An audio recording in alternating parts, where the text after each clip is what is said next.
every month when Creative Mornings release their theme, they release a quote to go alongside the theme, I think, to help kind of explain it. And the quote for this month is, "When we embrace radical ideas for positive change, we must be willing to reconstruct what we see and act otherwise." And I thought that was appropriate for Craig, because as well as being one of the UK's leading designers and an educator, as I mentioned, he works at Hallam. He's a writer, a publisher, a campaigner, but most of all, he's a doer. He doesn't dwell on things, he chooses to act, and he uses his skills to draw attention to campaigns, to an issue, to a thoughtless comment made by a politician, but we'll talk more about that a bit later. So just before I get Craig on, I'm just going to show this little 2-minute film that was produced to go alongside his project in loving memory of work. So just bear with me a moment.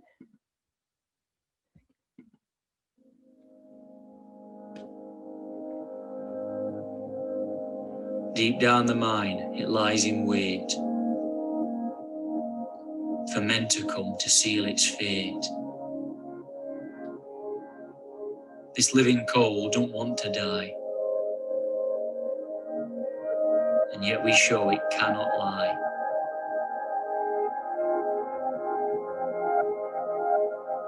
Its resting place we take from it,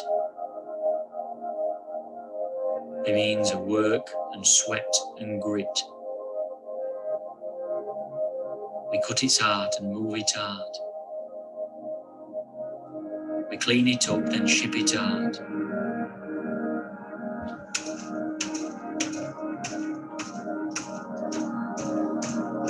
To homes it goes, we heart a tear,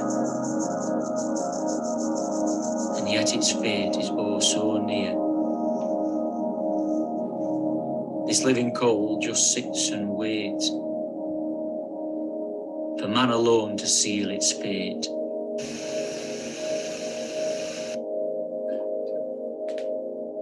We scoop it up to light the fire.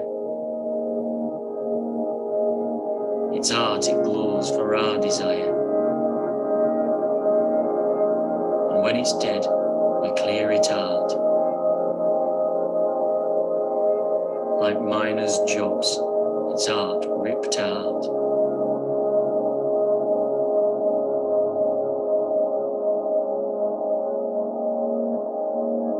This living coal that filled our needs, like miners' lives, it's done its deed.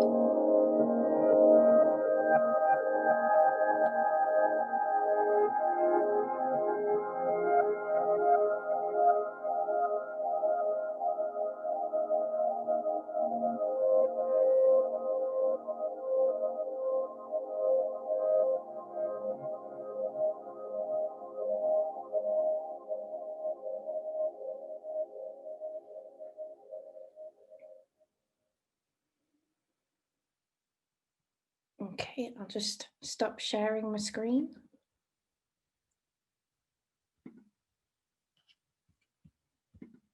Get myself sorted out.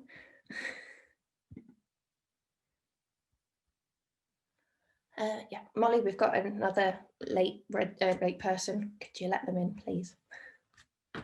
I'll unmute you, Craig, as well. I think that would help.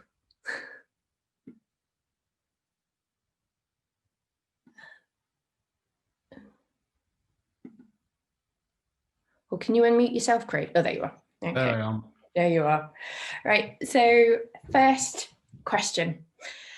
So many of the people that are tuned in this morning, they'll be familiar with you and familiar with your work.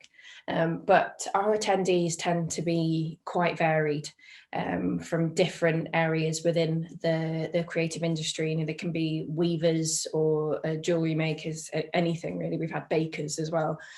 So for the people that aren't familiar with your work, how would you describe In Loving Memory of Work to them as a project? An unashamedly biased book. Thanks everybody for coming to this. I know it's pretty early. I've had about 20 cups of tea already, but I guess the book, I would describe it as a reappraisal and a kind of, in my opinion, a putting right. The miners' strike is something that was really, really incredibly personal to me. I'm from Barnsley, just down the road from where I assume a lot of you are in Sheffield, but my dad, granddad, great granddad, and generations gone were all miners. And I'm a strike bear, and I was born in 1985, literally days after the strike finished. So I could never speak to what my family went through, but I grew up in that kind of post-industrial landscape that was butchered by the Tories, in particular Thatcher's Tory government. And it felt like I'd grown up, my family and my community had been kind of victimized, and they were victims of a lot of unfair and unjust stigma about that dispute. And I felt it was about time to reappraise that, because it had been, particularly in design and in creativity and in the creative kind of sector, beyond graphic design, which is what I primarily kind of operate in, but in culture widely, it had been willfully ignored, that dispute. And there was actually a hell of a lot of creative stuff that was created by these communities. A lot of them not even needing a term creative. They weren't designers, they weren't writers, they weren't filmmakers, they weren't poets, they weren't musicians, but they made all of those things in support of this dispute. And I wanted to celebrate that kind of working class culture, of which I knew so well growing up in it. And I feel that there's value in that for us as creative practitioners, regardless of what you do. And I wanted to celebrate that, and also give them something to be proud of, and put them in that world that they'd been denied for so long. And like I say, it's unashamedly biased, because it's for those people, and not for anyone else, really. So, it's very, very personal. I'm very, very proud of that. Yeah. You can tell that it is a personal project, and from the language and the amount of time and effort that went into it in this current kind of climate. A lot of people, they'll sign a change.org petition and share it on social media, myself included, and pat themselves on the back and think, oh, we've done something. What made you, because you didn't just kind of take this work on, you have created it as yourself as a project, and yes, it's deeply personal, and you're from that community and your family were tied up in it, but it still took a huge amount of your time away from perhaps more commercial work and the money making work. And what made you kind of create this project and decide to do it? What were your aims? I mean, it's one of those things. I'm not going to sit here and lie to you and say I had a grand plan and I thought it all through and I had this amazing idea and it was all thought out. It really wasn't at all.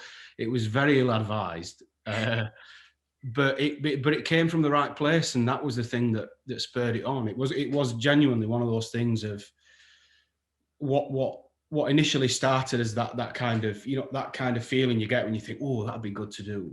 That you all get when you're working on something that you're quite excited about, and that sort of turned into, oh, that'd be really good to do, to this is something I've really got to do, to this is my responsibility, because I did feel that weight of it. But it all started really when I had a conversation with a friend of mine who's a curator in Barnsley at the Barnsley Civic, if any of you know it, gallery, David Sinclair. And whenever I'm back in Barnsley, I walk that way up to my mum's house, and I sort of pass the gallery, so I always nip in and have a brew with David and a bit of a cuddle and a chat. And I was just asking him one day when I popped in what he'd got planned, what was coming up, that kind of thing. And he said, oh, doing this, doing that, doing the other.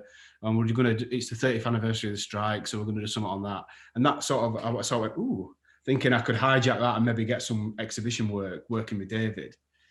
And the more I sort of sat on it, I thought, there's something in that. And I started just looking at it, and I spoke to my mum and I spoke to my dad, and I just sort of said, have you got anything lying around from, all that? Because I remember growing up, Dad had a denim jacket, loads of badges and stickers and all sorts of stuff all over it. There was endless stuff in my granddad's garage, and my granddad's house and all these stickers and posters and stuff all over the place. But I just thought everybody had them. Do you know what I mean? Growing up, it's only until you kind of grow up through stuff that you realise that not everyone has the same upbringing. You know, like world ends there, doesn't it, when you're a kid? And I just sort of started gathering stuff. I didn't even know it was going to be a book. I just thought I'm just going to see what's out there, and it kind of organically grew from that.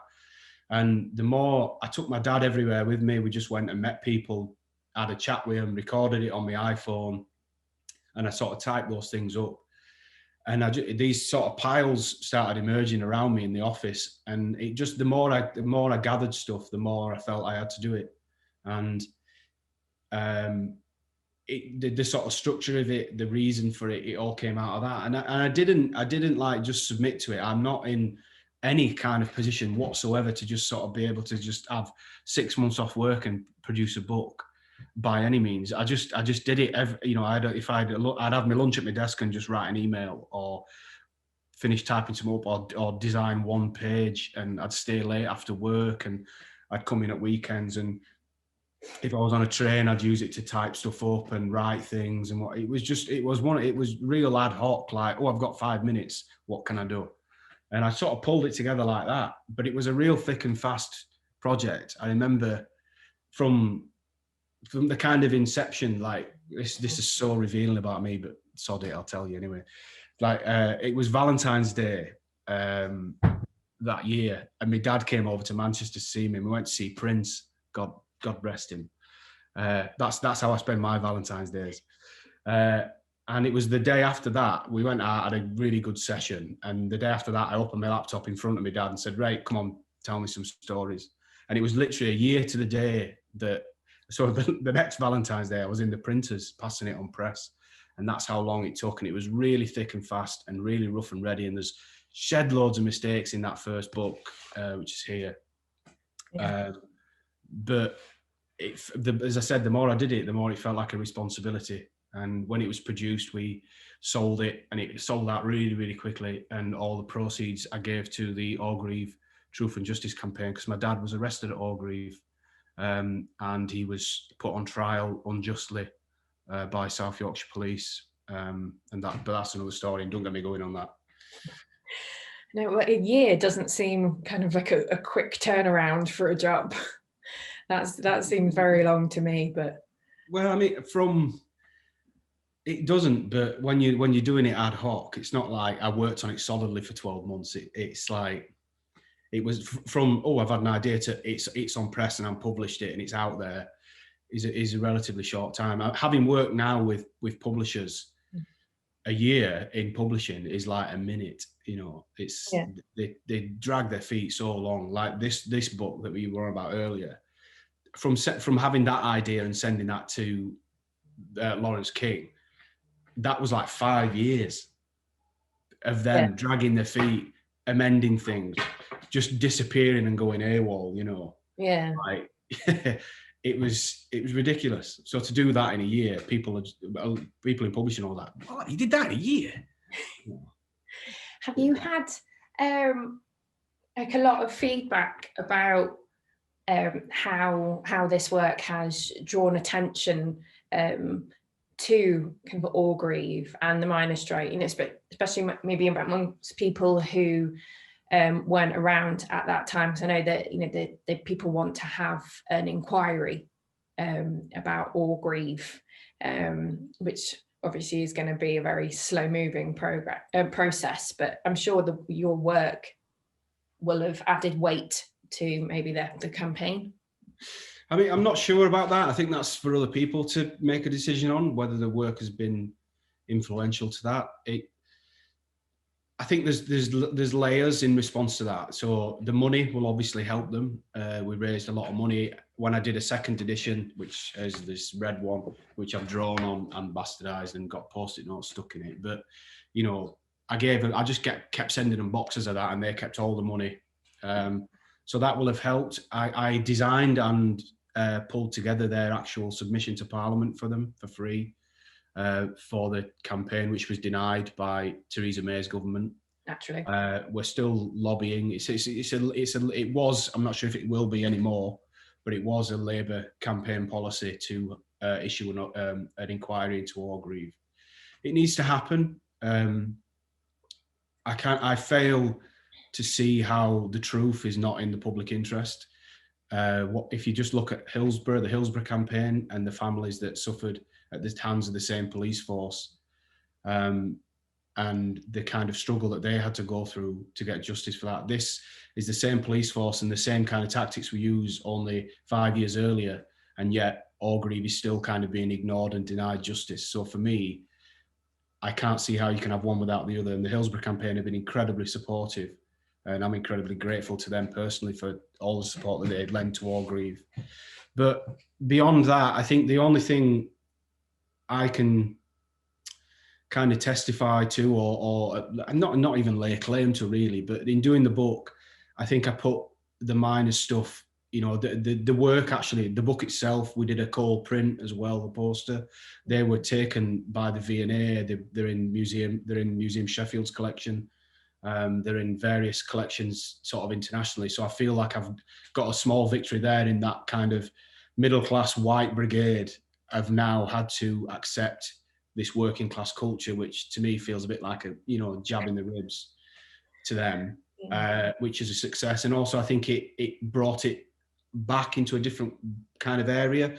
I'm really interested that a lot of young people now really seem to are a little bit more aware about the strike, because it hasn't happened in their lifetime. A lot of younger people now, because I mean, I'm 35 and I'm seen as a young person to a lot of the people that were in the miners' strike. So in a way, I gave them a generational weight in that I brought my generation to it. And I speak for Orgreave and talk about them. And I talk about what it's like living a generation after Orgreave and growing up when your dad was arrested and living with the kind of stigma and kind of ingrained distrust that I have for the police force, rightly or wrongly, because of what they did and how they treat my family and my community.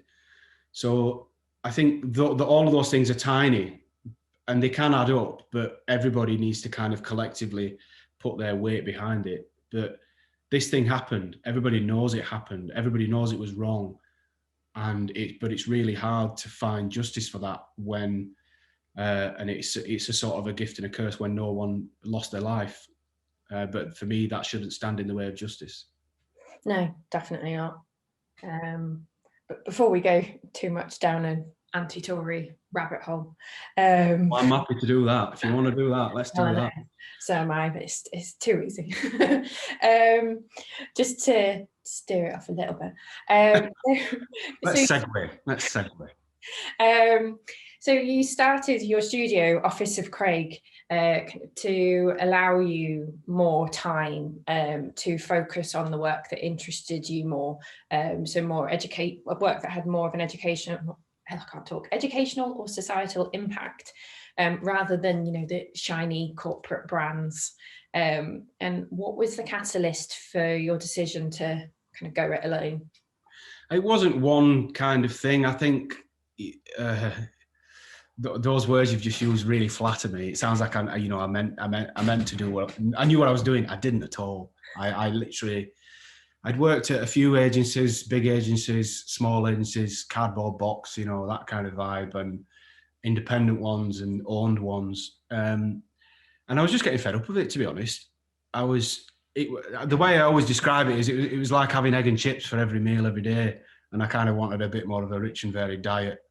But there was also lots of other things going on around that. I was kind of fed up with the agency where I was. My role was a really great one in that agency, but I didn't like it. I didn't really feel comfortable amongst the rest of the team in terms of how my role compared to other roles. And I just got fed up with lots of little things. So I thought, you know, sod this, I'm off. But there was also other things, like I'd done a couple of projects on my own, as in, you know, they weren't for the agency, they were for me. They'd got a lot of kind of attention and interest, and I was really interested in finding my own kind of audience. I was really kind of wanting to do more work that had an impact or more meaning to me personally. So it was lots of these little things that literally just ejected me out of agency life. And it was literally a kind of, you know, aeronautic thing, like I pulled the ejector seat or pushed the button and whoosh off. I had no clients, I had no money saved up. I actually broke up with my girlfriend at the time, moved flat, all in the same month. It was just like, I was like Wile E. Coyote and Roadrunner, you know, soot all over my face. But it was honestly one of the most riveting things I ever did. I was terrified and it was stupid, and I would never advise anybody do it because I really did fall on my feet, but it was still the right decision for me. And what I've sort of done, and the intention was just to sort of diversify my practice, really. I didn't want to just do the same thing, the same kinds of jobs for different people. I get really bored with that. I think there's designers, and I can only speak for kind of graphic designers in my industry, but creative people as well, I guess. They're so incredibly talented, and they have so much that they want to do and you apply their skills to. There's so many things and causes that everybody believes in. And yet what did they just get told to rebrand this and rebrand that and do this campaign, and they become PDF factories. And I was sick of that. I just thought, no, I'm not doing that. I'd rather work for very small money and do 10 projects that allow me, you know, that pay me the same as maybe that one big project, but I'll get more out of it. I'll learn more. I'll be able to bring people into that fold. I was able to set up the studio as a kind of a teaching practice where I only work with graduates. So I bring a graduate on. It's a sort of a 12 months to 18 kind of residency program where the graduate comes, they're a designer, they work on anything, they speak to clients, they get responsibilities that any designer would, regardless of their experience. They do that thick and fast, and then that whole process repeats itself. You'd never be able to do that in an agency because they're all set up like The Godfather, someone at the top, and it trickles down the triangle like that. And I'm sick of that model.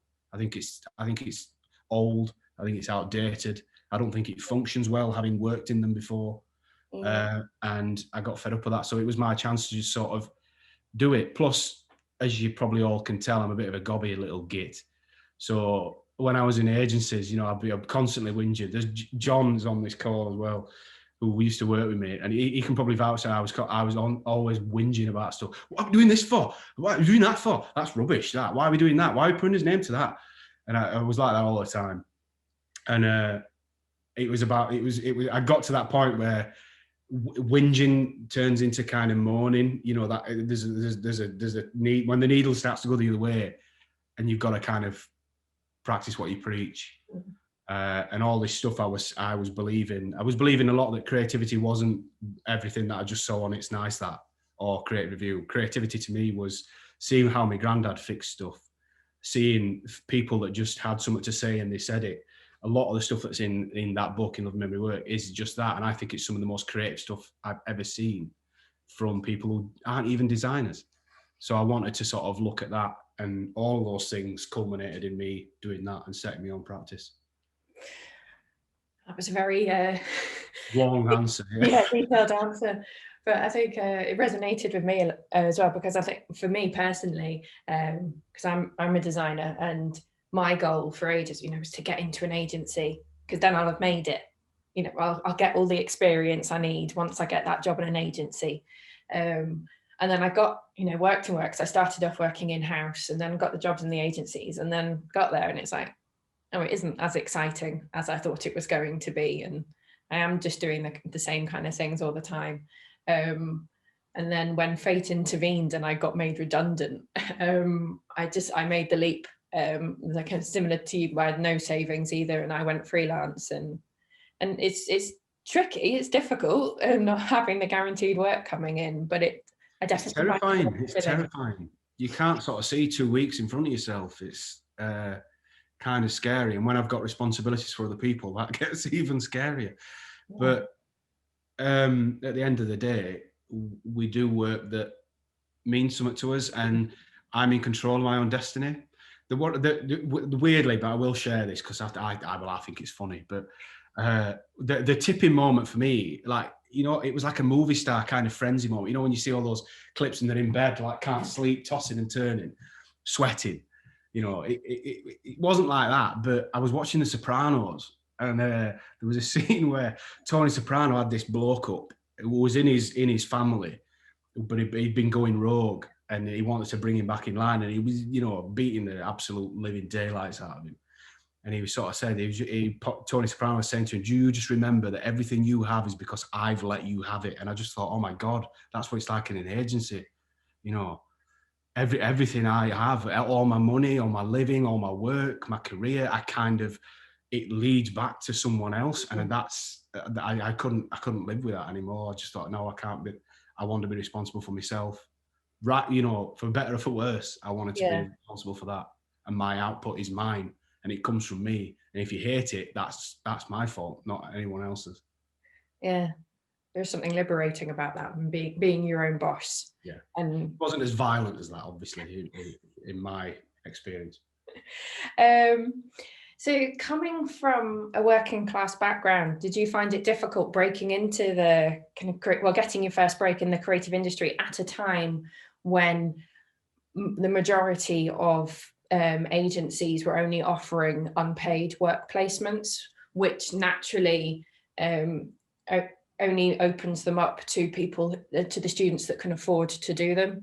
I mean, you said sort of at a time. I think that's still... Well, yeah, but I know there's a bit of a growing movement to try. It's a problem. I'm a sort of signatory to a thing called the Placement Poverty Pledge, which is quite big in advertising, but not necessarily in design, which is just about to start. You can find it online, I think, which is about committing to pay people who come on internships or placements the living wage, or London living wage if you're in London.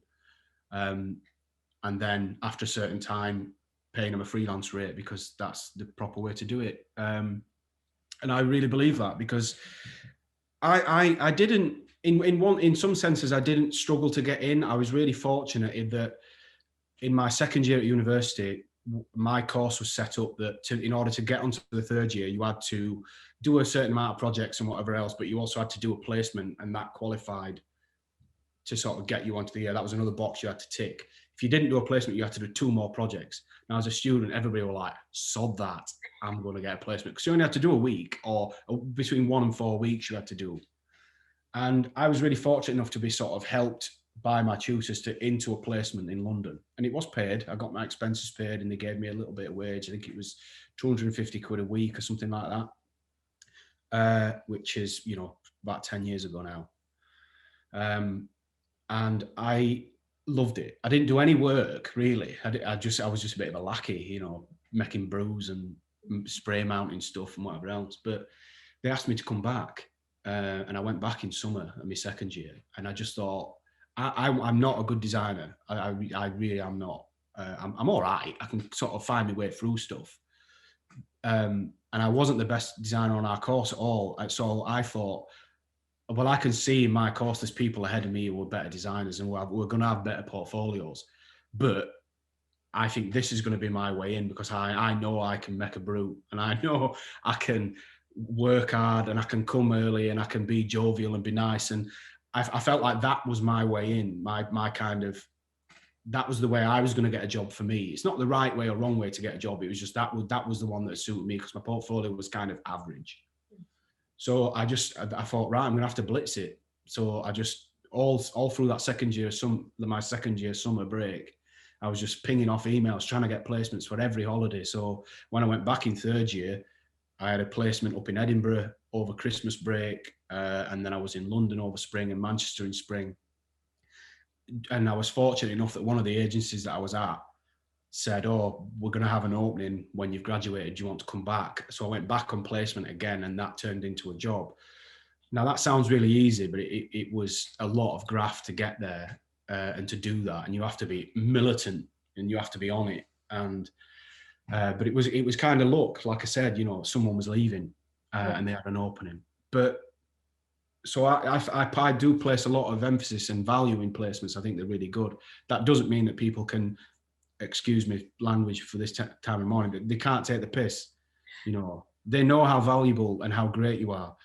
And for all the students out there, because I know there's a couple of you in there, there's no, between me, you, or however old someone is, there's nothing in this entire kind of creative industry that says I can have a better idea than you because I've been doing it longer. Anybody can have a great idea, and that has value, and you have value. So don't let people take the piss out of you. And this industry, as we know, is a middle class white boys playground, and that's because people they're denied access in the way, because not everybody can afford to go to London and live there and take advantage of these kinds of opportunities, because they're not paid and they're unpaid.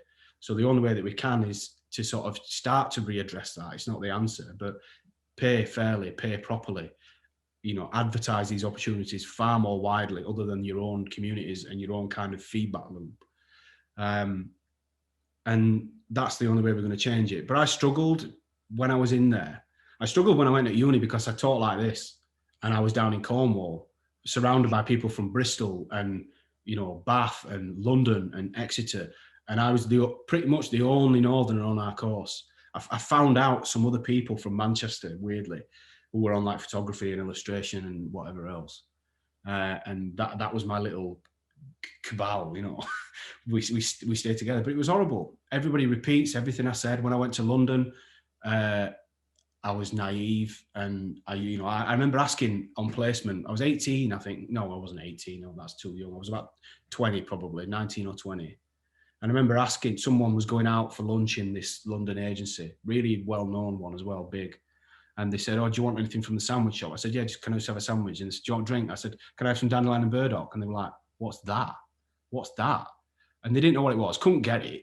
But from then on, they just absolutely took the piss out of me. And they used to say it to me all the time, like they were on Emmerdale, And I know it sounds stupid, but I get it all the time. People talk it, saying, "Oh, you're from Burnley," and it wears you down, and it's not nice. And it'd be like someone taking piss out of your hair every time they saw you, or, other things. And it wore me down, and I didn't sound like anybody else. And that really made me insecure. And for years, I thought, right, I'm going to have to start behaving like everyone else. Fortunately, I've never been able to lose my accent, but I started thinking, well, I can't like what I like. I can't like football, and I can't like these things that I grew up with, because all these people I'm surrounded by who are designers don't like them. So maybe I should start liking that. And for years, I did that, and I was fed up and miserable, and it was horrible.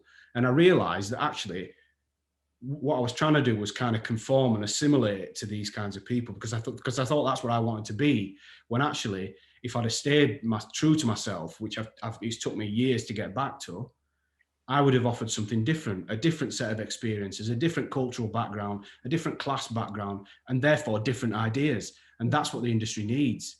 And so if you're out there and you're feeling like you are one of those people that's kind of on the periphery, or doesn't conform to everyone else, or feels a little bit kind of like an alien, which is the word I would always describe myself as, that's a really good thing. The industry needs you. The industry needs people who are different, who don't come from those same backgrounds, who don't come from same kind of socioeconomic backgrounds and classes, and people of colour and gender, and all of these things need to get into the industry. And I really want you to know that there is a place for that, and placements are a really good and valuable way into that if they're done properly.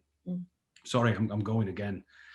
Yeah, I'm just conscious of time and letting people have time to ask you some questions. So I'll just move on kind of finally to your the print you did kind of over the summer, which I'm sure a lot of people know, your "May They Never Be Deemed Low Skilled Again."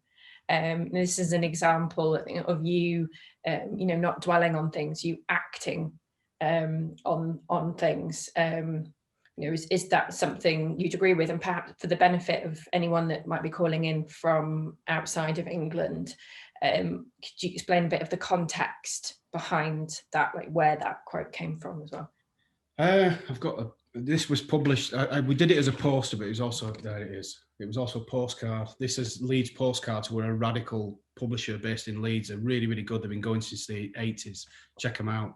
There's a great book on them as well, which I was involved in.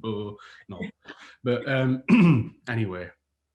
And so that came about during the first lockdown, really.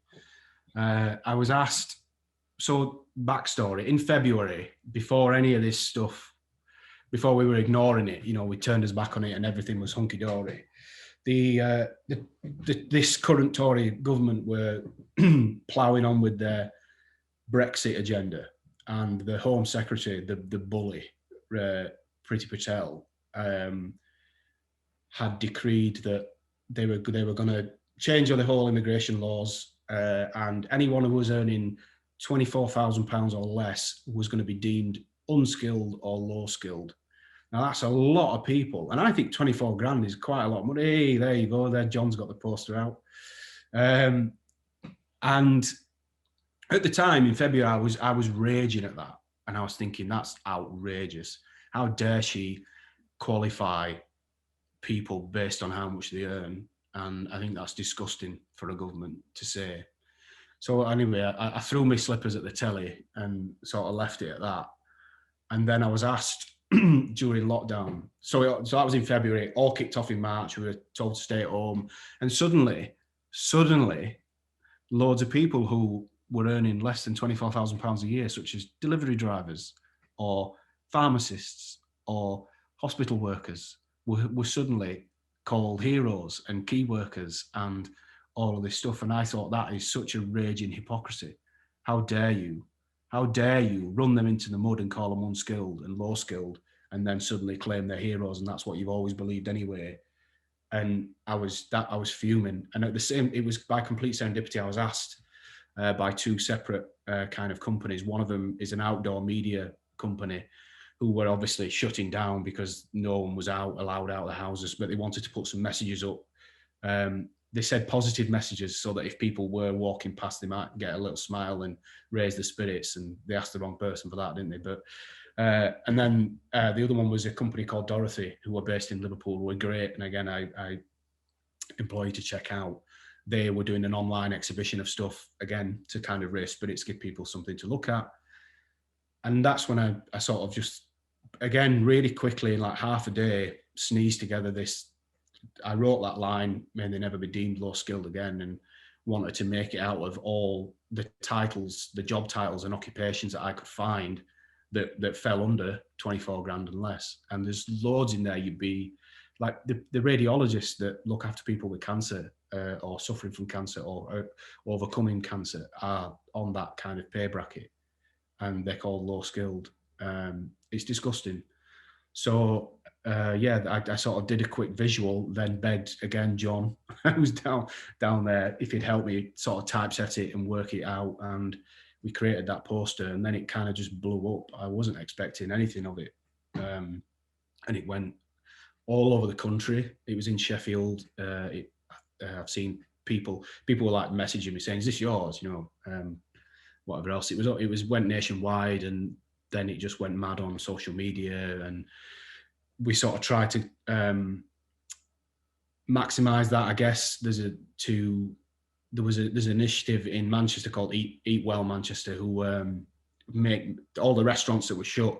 They kept all their staff on to make meals for homeless people, women that were escaping kind of violent homes, those that were vulnerable, care workers, those on the front line during the pandemic, and they just gave these meals away for free. So we created a print of it that we sold, and all the money goes to them as well, to sort of make meals for people. And it cost them £1 to make a meal, and we sold it for 15 quid a go.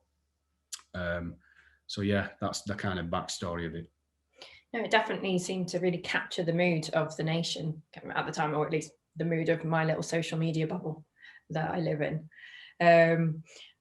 I had just one more question, but I think I might actually hand it over to Molly to do the Q&A, because I'm sure we've got lots of questions from people. So Molly, do you want to? I think if you go with your last question, Leanne, and then that'll give people some time to get theirs in. Okay. Get your questions in. You can ask Craig anything. Yeah, you can. Yeah. I'm free reign. Come on, let's have it. All right, so just my last question was an apparent theme of both In Loving Memory of Work and the Key Workers print is kind of workers versus their rulers. Is that something you'd agree with? Workers versus rulers? Is it a bit of like a subconscious thing? Like, I don't know if you rebelling against authority maybe, or... I'm not sure if I have a great deal of respect for authority, yet I don't believe it's immune to challenge. I think that is one of the core principles of democracy. It doesn't necessarily feel like we're living in a democracy at the minute. because it does feel like there's a ruling class and everyone else. And that upsets me, really. I've become much more aware of my kind of class and my kind of upbringing in the last kind of 6 or so years from leaving agency life, where I feel like I was kind of shielded and protected in a kind of, you know, as a working class lad in a middle class world. I was kind of in that bubble. And I think leaving that has forced me to really get to grips with how real life is and how it works, and actually how a designer can be responsible and, you know, work and use their skills to benefit their community or raise awareness about their community or be involved in their community. And there's real value in that beyond money, because value isn't just about money, and I really wish to stress that. But I do believe that we have to hold our rulers to account. No one is beyond justice or judgment in that respect when it comes to how they're governing us. And I think that's slipping a little bit. You mentioned it right at the front, actually. I think there's a general anesthetic and apathy amongst a lot of us, where we just think, everything will be all right, I've signed an e-petition. And it's not enough. It really isn't enough. For me, the best way I could say this is there's a massive difference between protesting and activism.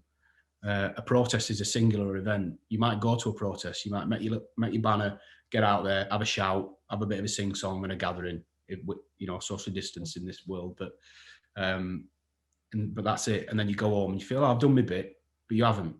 You've done one thing. And activism is about doing lots of things in the same kind of cause. And you've got to do it. It's a sustained activity. You have to do it in many different ways to try and change things and try and hold people to account for what they do. Otherwise, they'll just get away with it, and they'll run away with it, and they'll take the piss.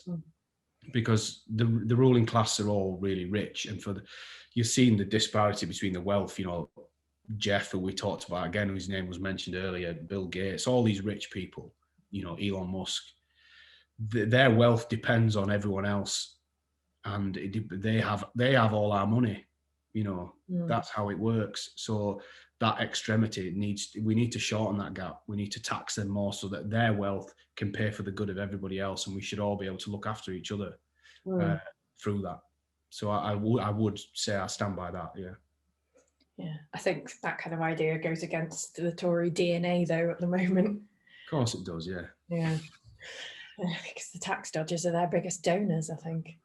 But anyway, let's steer away from that rabbit hole. Have any questions come through, Molly? Yep, shall I just go through the list? We'll kick things off with Jess Sinclair. If you want to unmute yourself, Jess, you can ask your question. Hi.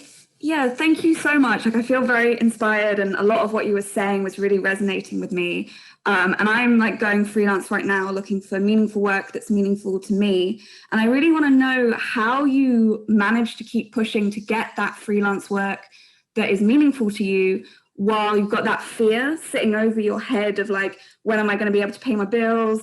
I've got no work coming in. Like, how do you manage to keep yourself pushing towards that work that's meaningful to you, and make sure that you don't you stick to your guns with that work, and you don't just go back on kind of that safe stuff, but keep pushing for what like ignites you creatively?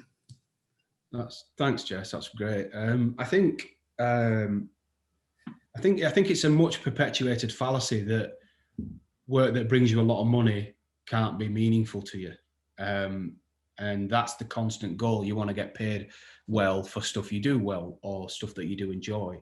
And I think there are projects out there that's a kind of a longer term kind of strategy that I think you've got to have. I'm not saying I'm there at all, because I'm not. But that's something I work towards, and I try and find work within all sorts of different kinds. I guess I have a list of tick boxes, but beyond. The best way to describe it, I would say, is whatever project comes up, have a reason for doing it, and know why and what you're going to get from it. And if you have that, it becomes so much more easier to work on those things without feeling like you're abandoning your values or your principles, or you're just doing stuff forever. Now, one of those can be money. Everybody's got bills. Everybody's got to pay the rent. There's no shame in that. Don't ever feel like just because you're doing work that might not necessarily be what you want it to be, or might not necessarily kind of reward you in the way you want to because you need the cash. Everybody needs cash. Don't bully yourself about that. There's no point. Life's too short. Get the money while you can, and then do something with it that will give you value. On the other side of it, though, not all projects will give you that cash, and they might not necessarily reward you, but the ones that can and do reward you are valuable much more than money. If you build your business around something where the value is beyond monetary, you'll be surprised how attractive that is for people, and you'll attract the kind of people that want to sort of do that, that believe in that, and the money kind of comes by sort of default through that. I found that when I did the Miners book, that was completely self-funded. I didn't go to a publisher, I did it myself. Everything was me. My savings got obliterated for that book, but I got jobs from it. I got clients at the People's History Museum. They said, "Oh, would you like to do this exhibition?" It was a great exhibition, and I loved working on it, and I learned stuff from it. But just have something in all your projects before you take it on. Just say, right, what am I going to get from this? Am I going to get something from my portfolio? Am I going to get wed loads of cash? Am I going to, learn something new that I've never done before? Am I going to do something for a second time that I can do better? Am I going to get to work with someone I really like or enjoy working with? Whatever the list is that you feel rewarded by, at least have one of them, and then you can hold on to that and hedgehog over it. And that can be the thing that gets you through it. But that fear doesn't go away. I'm sorry to say, it's with you all the time. You just find your own way of dealing with it. I ignore mine, to be honest. I just sort of, but you can protect it by I think someone said it in the chat, you don't need that much to live. You'd be surprised how little you can get by if you streamline what you're doing. And that's a really important and kind of shrewd thing to do, especially when you're starting. Just streamline what you're doing and work out, right, okay, that's my outgoings every month, which means if I carve that out over however many days I'm prepared to work in the month, that means I need to earn this much per day. And then you add on a little bit of a buffer onto that so that you can work so many days, and then you're covered. And then after that, you're kind of free. You have the luxury of picking and choosing, and what you spend your time on is up to you. So it doesn't go away, but that's how I kind of cope with it. I find something in every project I do that I want to get from it. Great, thank you so much. That was very helpful and very inspiring. So thank you. Thank you, Jess. Cheers. Lovely. Now, next up, it's another question on sort of freelance life, and it's from Stefan. Do you want to unmute yourself and ask your question, Stefan? Oh yeah. Basically, I mean, Craig, I really, really love where you're coming from, what you're doing, and thank you. I've lost you on the screen. There's so many people. Where are you? Should I shout really loudly? I might come to the top. And the thing about sort of leaving the big company and setting up for yourself, the question was really this, which is, as someone who went from being in a big company to freelance to having a little company, I wonder how you deal with sort of as the business owner, you suddenly have all the stuff that is not so liberating, dealing with the bureaucratic side of stuff, and not just bureaucratic, but also just like, HR, as it were, and people management. And there's a lot of stuff that is, some of it's boring, some of it's not, but it's not the creative work side. And I wondered how do you think you've sort of cracked it, how to keep the creative side at the center of it for you? No, I'm not going to dodge your question, but I see all of it as creative. Accountancy is pretty creative. Just look at the Tories and how they get around their stuff. But I think that's pretty creative, their accounting. But I get one of the reasons why I wanted to do my own thing is that I didn't know how to do those things. I didn't know how to balance the books. I didn't know how to, quote for jobs and all of that stuff that comes with the business. And I'd sort of learned how to delegate because I'd been a sort of senior member of the team and had, brought younger people through and all that kind of stuff, but never under my own steam. So I see all those things as opportunities to better myself and to learn more about things and become, I guess, a sort of a richer kind of person for it. So, I mean, they're also a pain in the backside. I get that. you know, doing the accounts is like, oh no, you know, I hate it. I can't stand it. But I learn something every time I speak to my accountant. So I see that as its kind of own reward, and it's different, but you can still be creative. And I see that as the way I do those things. If I do those things my way, that helps inform and shape my business and supports it. I talked about the kind of residency program I own. It's really important to me that I give people a chance, and I work with people who are kind of new to the industry and not just mercenaries who have been working in it 20 years and just giving them a big fat whack of, you know, a freelance rate. Because I don't get value out of that. I just see it as a sort of passing, oh, there you go, there's some cash. Whereas I know that I can pay people at the sort of the newer side, and they're going to learn more and get more value out of it, and perhaps see someone who doesn't operate like everyone else does. I'm not saying I'm doing it right, but they get a different side of it. And maybe that is a better citizen to sort of put out into the industry than just paying someone else. So, but all the accounting and all that comes into it. How I manage those people, and I can't set that up without having a conversation with a solicitor about an employment contract and saying, well, no, I don't want one off the shelf because I want to do this, and I want to give them extra days for this, and I want to do that. And then they go away and do their thing, and you work together, and it becomes almost like a collaborative process. So I sort of see it like that, really. And I guess how I manage people and work with people in the HR side of it, I always keep in my mind, there's lots of things that I keep in my mind. I keep baby Craig in my mind, that Craig that it was graduating in third year and was terrified. I keep him really close to me because I never want to let go of all those anxieties and pressures and fears that I had graduating. I also keep hold of mid Craig leaving agency life and that fear, because I think they're valuable. But I also, in my mind, I keep close the fact that the people that work with me and for me, I owe everything to. I cannot do it without them. So they deserve me to be absolutely on my game and doing things that I need to do in order so that they can then go and do their thing. I owe it everything to them. I can't stress that enough. I wouldn't do anything. I wouldn't be able to do anything I would without other people. So learning all that stuff and learning it well and learning it your own way lets you do that. Thanks, Craig. Thanks for that. And now the next question, getting a thumbs up there. Next question is from Beth, and it's a bit of a from one northerner to the other type of question. So I'll let Beth go ahead with that. If you want to unmute yourself, Beth. Yeah, so I'm in third year, and I'm a little bit like, you've kind of touched on it already, but I don't really want to go to London. And do you think third years need to go to London after graduation? Or like, I'm from Cumbria, so quite far up north, but like kind of saying like, is it necessary to do that to learn about the design industry, or can you kind of stay up here? And that's a really, I completely understand what you're saying, but it's a really easy answer. No. Okay. The London thing is a myth. It's a well-trodden path, and I find in my experience, it's a kind of hangover from people who found their way by being told they had to go to London, and they're perpetuating the same thing. I was told, go to London.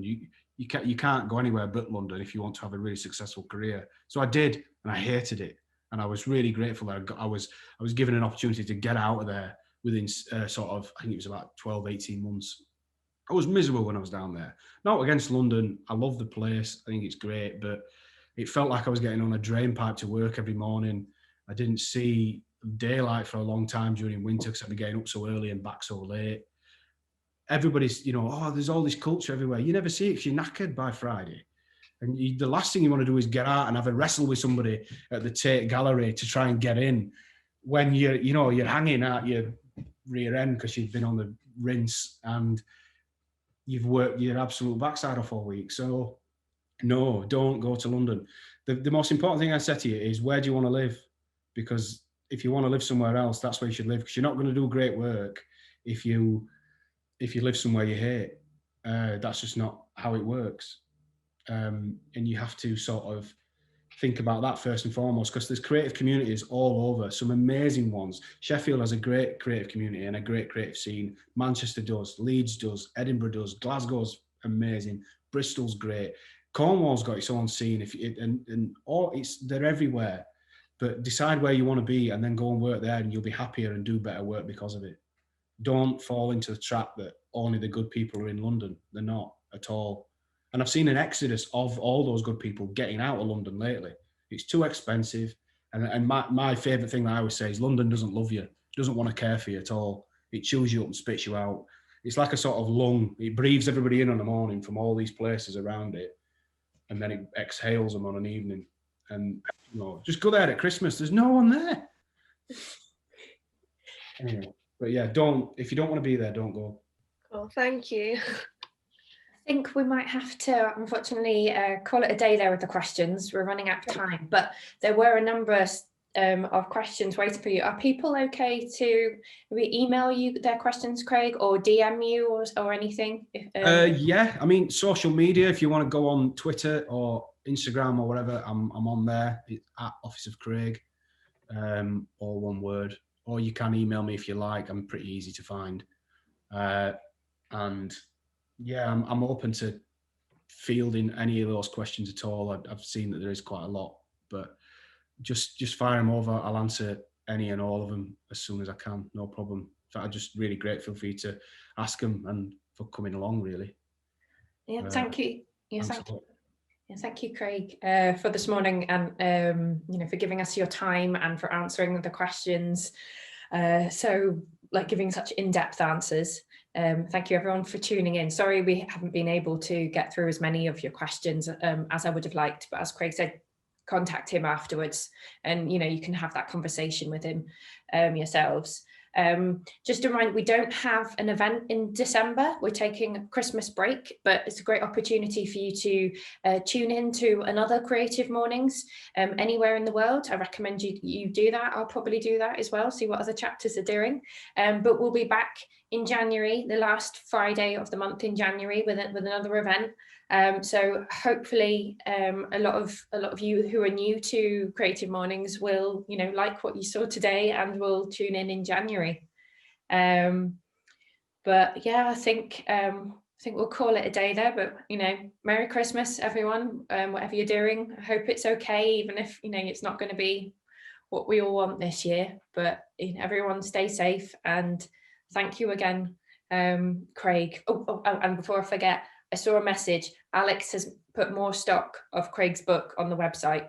So if you want a copy, you'll be able to get one today. Yeah, shop local for your Christmas present, shop independent.